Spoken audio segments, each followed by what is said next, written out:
You know, sometimes in sports, you see a team that spends $1 billion to build what looks like an unstoppable juggernaut.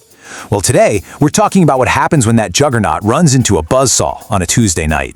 The Los Angeles Dodgers looked perfect, until suddenly they weren't. We're going to break down how their perfect start came to a screeching halt. So let's set the scene. 3 games into the new season, the Los Angeles Dodgers were flawless. 3 wins, 0 losses. And they weren't just winning, they were pulling off these incredible comebacks in every single game. The feeling around this team wasn't just confidence, it felt like they were inevitable. That's the million-dollar question, isn't it? How does a team with all that talent, all that momentum, just get stopped dead in its tracks? Well, that's the story we're here to unpack, moment by moment. Okay, so first things first. To really feel the shock of this loss, you have to understand just what a behemoth this Dodgers team was built to be. This wasn't just some good team, it was a powerhouse designed and assembled for one thing: to win. I mean, just look at these names. Ohtani, Tucker, Betts, Freeman. These aren't just all-stars, this is the core of a team that's already won championships, an offensive machine designed to just overwhelm anybody who stands in their way. And this is really the key part. They had already proven they had that championship DNA. It didn't seem to matter if they were down, they always found a way to claw back and win.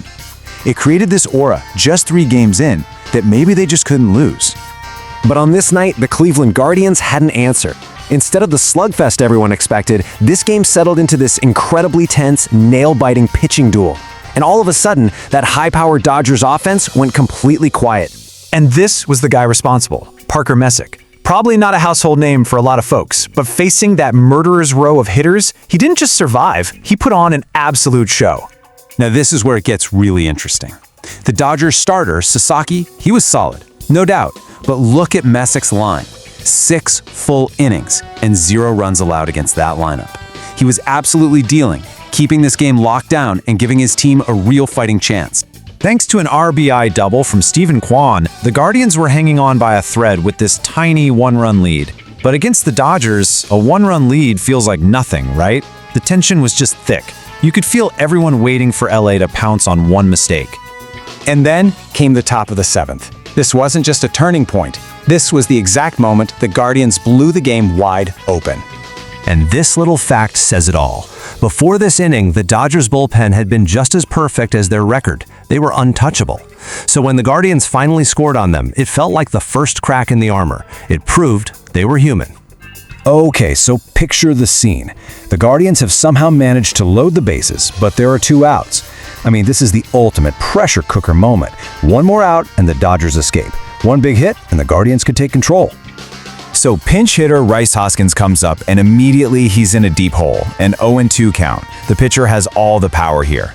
But Hoskins is just so disciplined, he doesn't chase, he fights, and he works the count back until the pitcher makes the mistake, a slider misses, it's a bases-loaded walk, and it forces in a massive run. What a battle.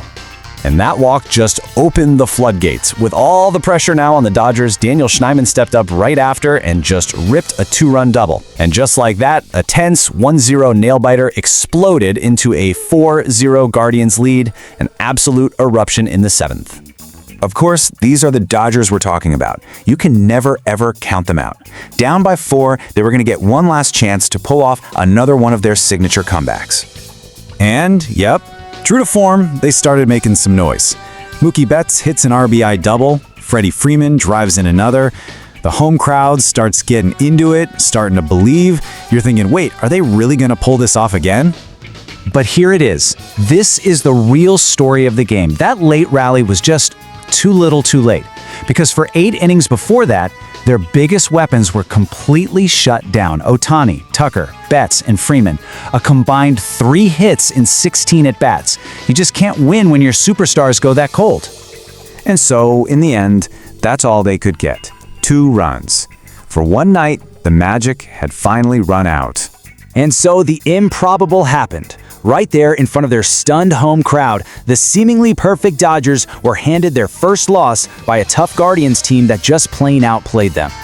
This line score really tells the whole story, doesn't it? Just look at all those zeros next to the Dodgers name through 8 innings, and then you see that big crooked number 3 for Cleveland in the 7th inning. That was the whole ballgame, right there.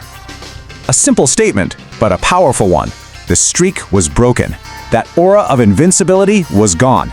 It was just a classic reminder that in baseball, on any given night, any team can beat any other team. So the big question now is, what happens next? Was this just a blip, or did the Guardians expose a real weakness? Well, the Dodgers get a chance to answer that question right away, and look at this matchup. Shohei Ohtani himself is taking the mound. Now that sets the stage for a fascinating rematch and a true test of a champion's resolve.